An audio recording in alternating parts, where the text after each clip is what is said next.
So this is the Well Brewed podcast, where we share our 40 plus years of commercial brewing experience to help fellow beer lovers on their journey of building a brewery. Full disclosure, we own a brewery equipment business, but aren't here to sell you anything. This is truly about helping the industry we love.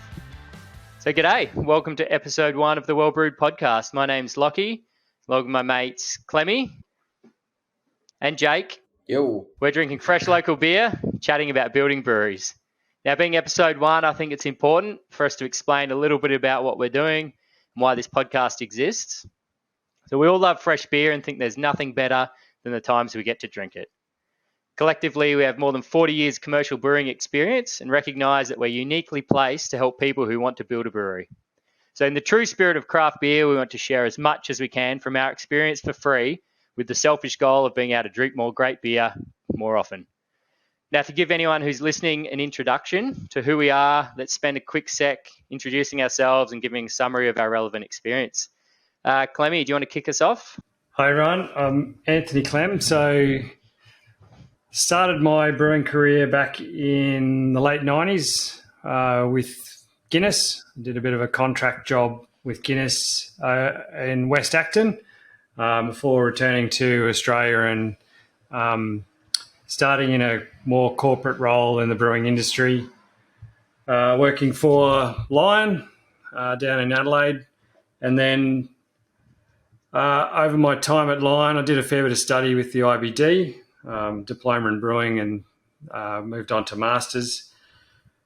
I actually got involved in the craft world through Napstein down in the Clare Valley for a couple of years, but then moved back to more of a corporate role, and then since then have been involved in large and small brewery installs from 8 hex to 100 hex. And then after that, started a consulting business. So did that for a couple of years before Well Brewed Equipment became what it is today. Thanks, mate. What about qualifications? Yeah, so I've got a diploma in brewing through the IBD and half a master's in brewing. I only did the brewing subjects. And you're a chemist as well? Yes, I've got a degree in applied chemistry at QUT. So yeah, I guess chemistry and brewing does have some significance. A little bit. Not a little bit. A little bit. A little bit. Jake, what about you, mate? Do you want to? That's a perfect segue for me. So I'm Jake Benachek. I did a master's in chemical engineering because that has some synergies with brewing. And from there, I graduated around the time of the mining collapse, and my promise of a 6-figure salary evaporated. And with that, my interest in working for big mining companies and oil and gas. So I chucked that all to the curb and decided to travel and become a chef. Worked in chefing for a while. I was involved in a lot of hospitality startups. And they're only small, weren't they? Yeah, they were Howard Smith Wharves and just small venues like that. Then went from chefing into brewing because I wanted to get back into something more relevant to what I studied. And ended up working with Clemmy up at Cairns at Hemingway's, and that was really the start of my brewing career. And since then, basically transitioned from apprentice brewer to head brewer and got involved in designing and opening breweries. So yeah, that's been my career for the past, 10 years. Thanks, man. So my name's Lachy Crothers. I've pretty much always been involved in booze. I don't have any fancy qualifications. I'm more of a self-proclaimed cowboy or hack, whichever term you prefer. But I've been doing this a long time. I actually grew up on a vineyard down South WA, so I spent my life handling wine grapes and then worked in retail liquor until 2010 when I started as an assistant brewer at Gage Roads over in the Wild West. So I spent about 5 years there working through brewing, packaging and engineering departments through various roles, and learned a heap about running breweries, etc. there, and then ended up spending a bit of time overseas and did some brewing in the UK at Camden Town, making some really world-class craft lagers, and then moved back to Australia in 2016 to Brisbane, where we built Ballistic Beer Co. So I was a founder and the group head brewer, Ballistic, for 6 years, and went from 0 to 5 sites. We were producing beer all over Queensland. And now ended up just working with these two rat bags about a year ago. And here we are, talking about building breweries. So that's that. What we want to do with this episode 1, what we'd like to do is support local breweries. I mean, this is all about helping the industry. So the idea is we drink some local fresh beer every week. So Clemmy's got us some delicious treats. It was his turn off the bat. So what are we drinking today? Got this little Revel Pale Ale that's only about 3 weeks old. So just crack into this. I now have a lap full of beer. That's a good start. You should cook that one up a bit, did you, or it got warm? I took it out. We spent about an hour in the studio waiting for Jake to join, so it had a bit of time to warm up. But look, I just also wanted to preface what we're doing to say that we always there's more than one way to skin a cat, and so everything we talk about in this and future episodes is all from our experience and what we've seen work and not work. It's by no means definitive or exhaustive, but just what we've seen and what we've experienced. So moving on from that, I mean, we're going to kick off this 10-part series. We're going to do a deep dive on 10 separate things that we think you should consider when you're building a brewery. And the first one is business model. So choosing a business model, brewpub or wholesale, or a combination of the two. So Clemmy, do you want to kick us off on that and give us your thoughts about choosing a business model? Really good place to start is just understanding where your revenue is going to come from. So I think a lot of us go into this process of, yay, we're building a brewery, and it's going to be great, and I'm going to have this amazing lifestyle. And you're going to build the next stone and wood. Yes, we're going to build the next stone and wood. So I think the best place to start is really understanding how you're going to generate your revenue, and there's a couple of different ways. So there's the brewpub model, or there's the wholesale model, or there's a bit of a combination of the two. So brewpub with a little bit of local wholesaling to just add another revenue stream. So if we start with the brewpub model has some great advantages in that the federal government are now giving artisan brewers $350,000 in excise rebate. It's pretty handy. A fairly good leg up to start. Absolutely. It's a great leg up. It allows brewpubs who are selling beer essentially across their own bar to do, it depends on the mix if you are doing a little bit of wholesaling, but upwards or in advance of 200,000 litres. Would you say, Clemmy, that it's something that we advise some of our clients about, is actually trying to build your business model around that excise rebate, because it's such a powerful thing, and maximising it just allows you to utilise that and to be ultimately more profitable. Absolutely. Excise pay plays a significant part in the cost of goods. If you look at a carton of beer, I think a 24-pack is around $18 or something in excise. So if the higher your alcohol, obviously, the more excise you're going to pay as well. But if you've got a rebate, you're probably going to sell in Queensland and an Australian climate, you're going to sell between 3.5% to 5% beers. So, reasonably speaking, a couple of 100,000 litres is not out of the question across your bar. If you're selling a couple of 100,000 litres of beer at full margin across your bar. So in general, you're making beer for, say, worst case scenario, $2 a litre, and selling it for, say, $20 a litre, or $8 or $9 a schooner, then It's pretty you're good making going. good margin. If you can keep your overheads down in the venue, and your rent at good rates, so I think recommendation is around that 10% of ongoings, you can have a very good business model. So I think if you don't want to grow and be the next Stone of Wood, that's not a bad place to be, and build your community around your brew pub. Potentially a good option. Option two, the wholesale model, is great if you have an awesome marketing team. You've got deep pockets, and you can handle a fair bit of overheads in point of sale, sales team, vehicles, travel, expenses, etc. To build an amazing brand. That's another option. But you need to be aware that there are significantly more overheads associated, significantly more people associated with that brand, that model. What do you feel like with regards to that? How do you feel that?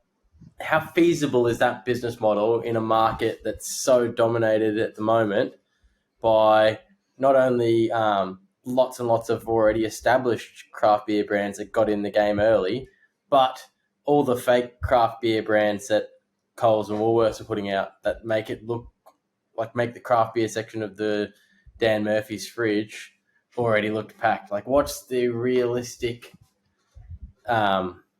feasibility that you can come in as a new brand off the street and dominate that space? I would say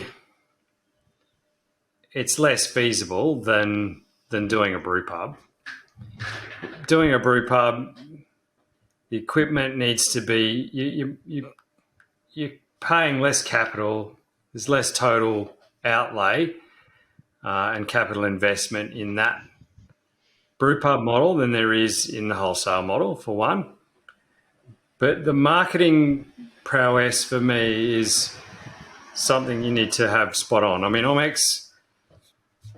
I've come from big brewing, and so I've seen lots of crazy marketing ideas. Some are awesome, some are not so awesome.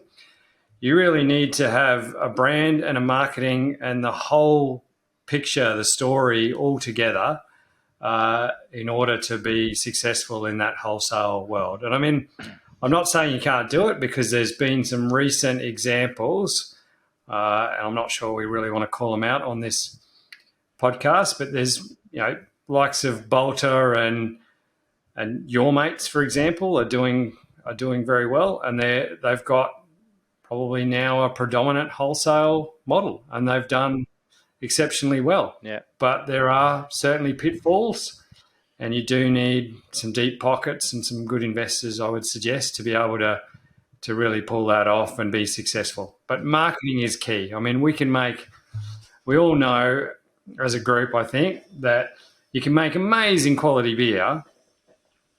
If it's not marketed correctly, you won't sell. Thanks, Clemmy. I think we've spoken a fair bit about Brewpub on its own and the wholesale model on its own.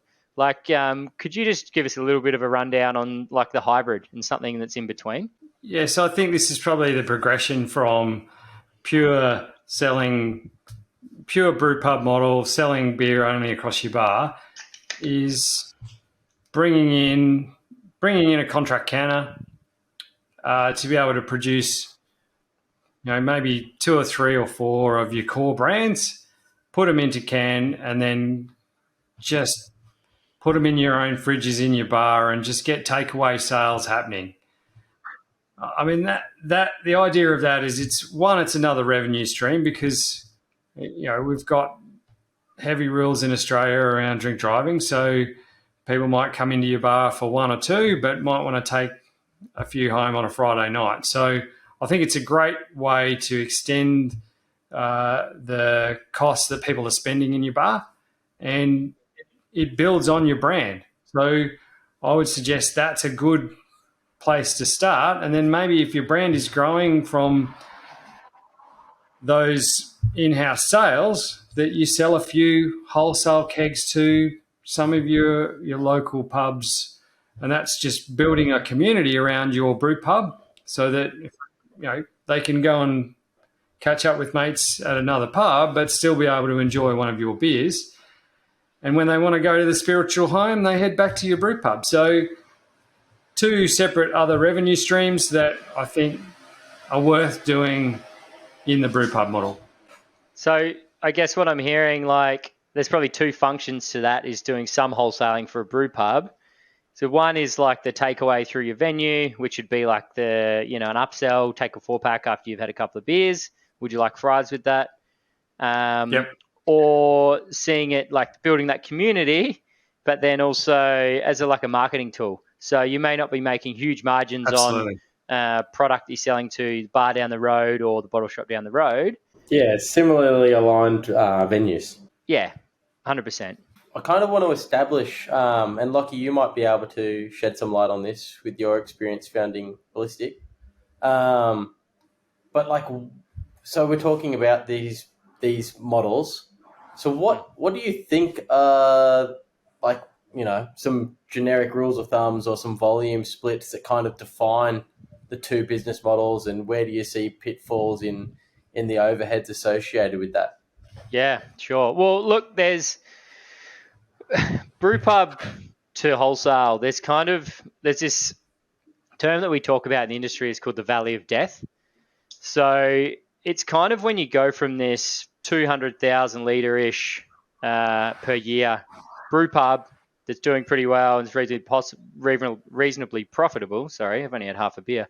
And then you go through this growth stage that between about 200,000, and it's different for every brewery because the cost base are different, but 200,000 and a million litres really is what we call the valley of death, because it's really your cost to produce goes up because you need to build a team, you need to invest in equipment, you need a bigger footprint to do that, but you don't have the economies of scale to have a profitable model again. So it's really, and it can take you a year, it can take you multiple years to get up out the other side, and that's where you then start to get profitable again. So it's something to really consider, that if you are going to pursue a wholesale model, you need to get up to that, probably around that million litres a year as quick as you can, because it's going to cost you a lot of money in the meantime.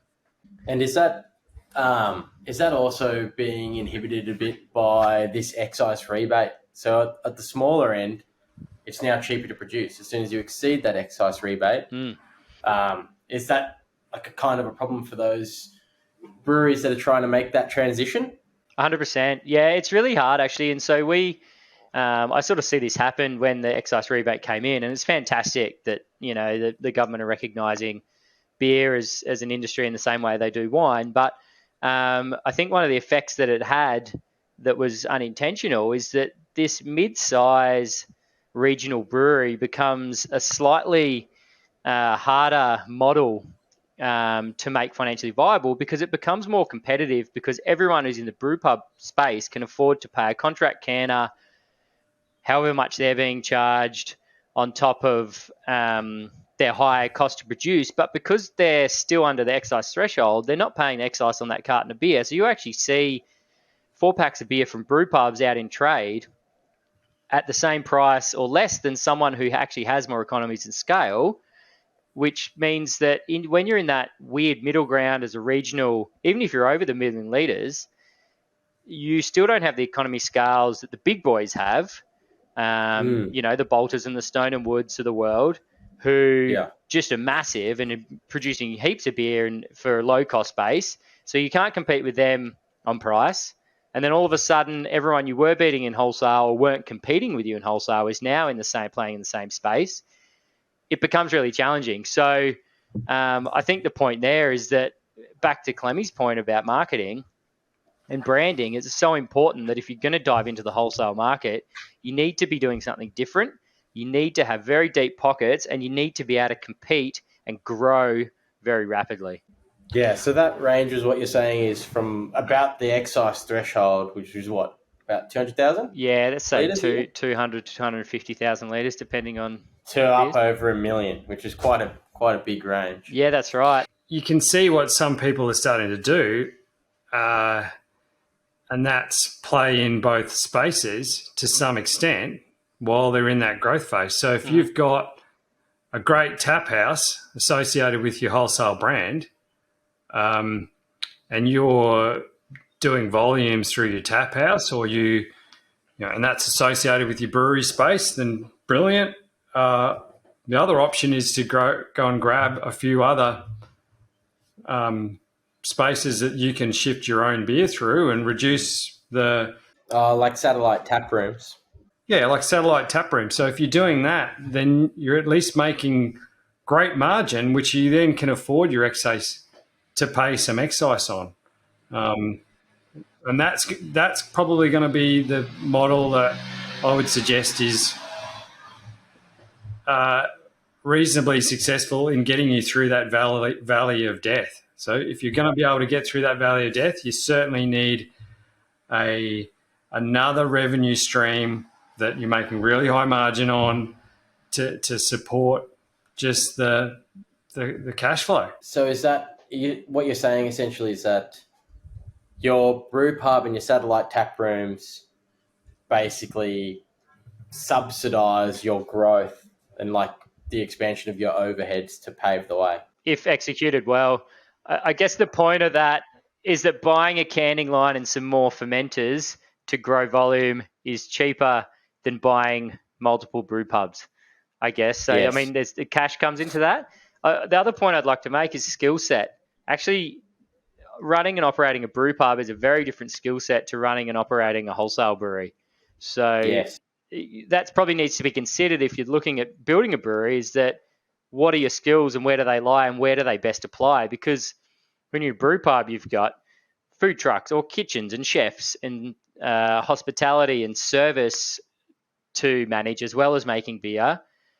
And then in a wholesale, you've got logistics and sales teams and, probably much bigger revenue numbers, and the business management side of things is much greater, as well as your quality and your distribution and packaging. Like there's very different skill sets. Running venues isn't easy either. So you definitely need to have the right people in there to make that work. But I think, as you can see, the margins are good if you're making your own beer. Yeah. So the other point I was thinking about was capital investment. So maybe Jake, if you got some ideas, just not ongoing running costs, but just to set up to get from like business plan to open. For like an average brew pub? Well, maybe give us a range, So let's do brew pubs first. So what you would say the cheapest you've seen it done for, the average, and then maybe the highest for cash to build a brew pub. So there's definitely a bit of a range because it depends. Like, I guess a lot of it depends on this trade-off that you have between like your site and how big your site is and how close it is to a high density population that's going to keep your brew pub thriving, that you're not dependent on transient trade trying to get out to where you are. Because if you can pick up a cheap site, I've seen people open for potentially like 500 to 7. It's probably in this day and age, it's probably more closer to $750,000. Yep. And that's your kit, your bar, your fridge, your cool room, your council, consultants. Yeah. All of those expenses rolled into all your trades, everything from like idea conception to doors open, right? But that gets you out in an industrial estate that's somewhere on the outskirts of a major city, which can still be quite a good business model. There's lots of places around residential areas that have turned into little thriving community hubs, and is in no way a bad place to start a brew pub. No, absolutely. I think we should dive into that, maybe another episode about location and site selection. It could even be next one. Yes. There's so many things we can dive into on the finer points of site selection. But what about like cost? Like average and then high end cost of brewpubs building? So average, I would say the average would be between that 8 to 900,000. So you've got a slightly nicer furniture budget. You've got a Python instead of direct pour. You've maybe paid an architect. You paid an architect to do a little bit of designing to make your space a bit nicer.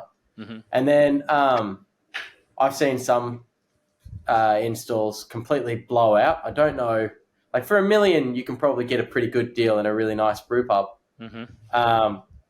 But I've seen some that just you don't do your due diligence. You don't lock in your trades. The trades blow out. You don't have a final plan. And that's when your costs really start to blow out. Like you really shouldn't have to spend much more than $1 million to get a really nice brew pub. And I know I'm tracking around $1 million like it's a nothing number, but that's the price. Let's say, for example, that you spent $2 million. What would be the benefit over the guy that spent $1 million? It's piss poor planning leads to piss poor performance. So you think that project management, it goes as far into saving you money as anything else? Yeah, because like even if you double the price of the equipment, that's not going to step you up $1 million. Yeah, if you got a $100 chair versus a $50 chair, you're not going to get more bums on it.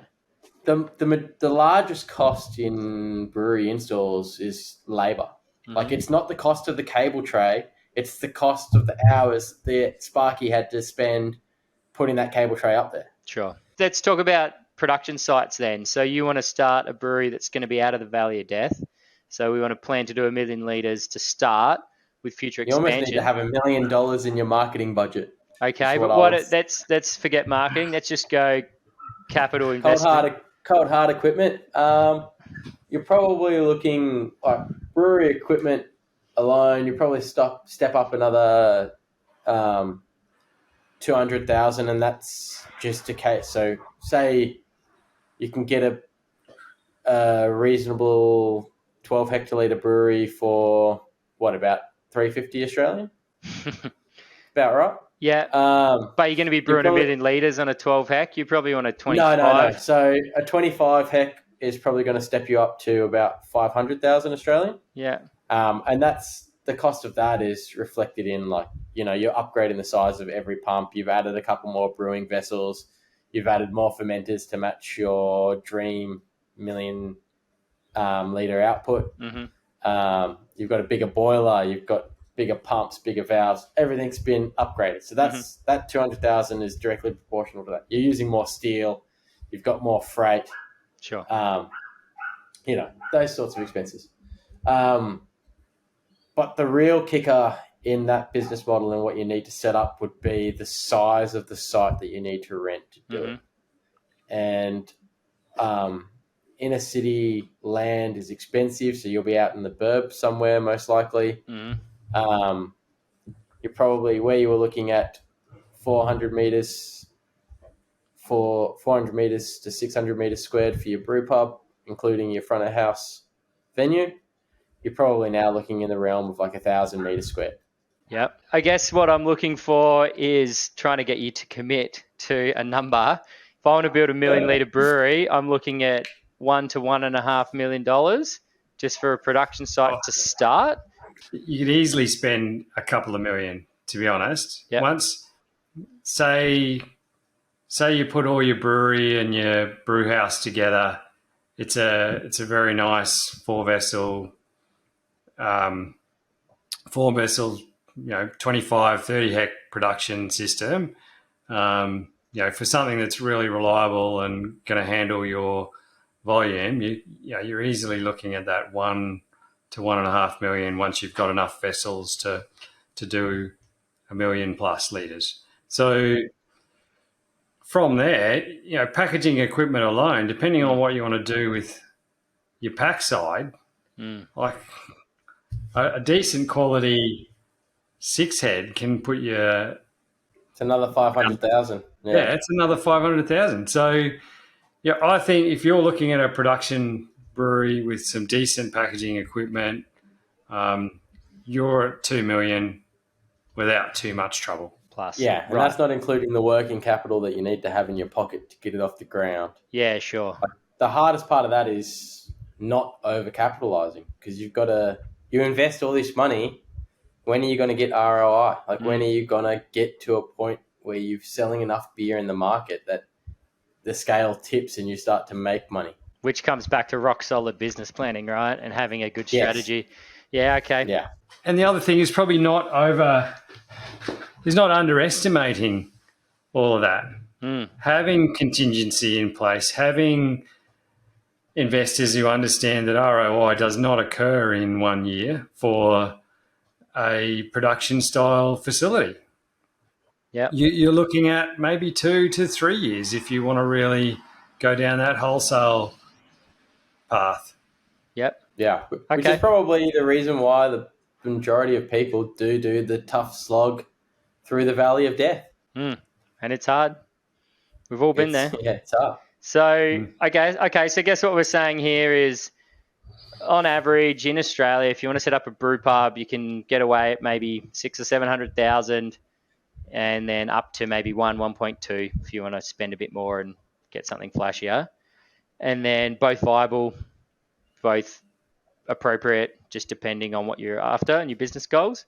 And then if you want to set up something that's going to push you up over that 1 million litres to start with per year, in a production site, you're looking at 2 million plus just to get going.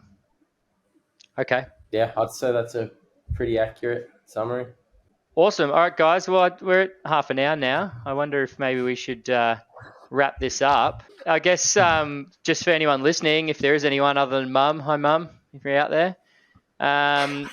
If you have any ideas of subjects, we've got a pretty good list of stuff we want to talk about and deep dive in. But if there's any ideas of stuff you want to hear about, specific questions, we'd love to do a Q&A. You can hit us up on Facebook or Instagram. I think it's at Wellbrewed. Clemmy, is that right? At Wellbrewed, At Wellbrewed, or email us at podcast@wellbrewed.com.au. WELLBREWD. There's an E missing in there. .com.au. Podcast@wellbrewed.com.au. Just shout out to Matt for the wicked beers. Thank you. And that's it. That's all from us.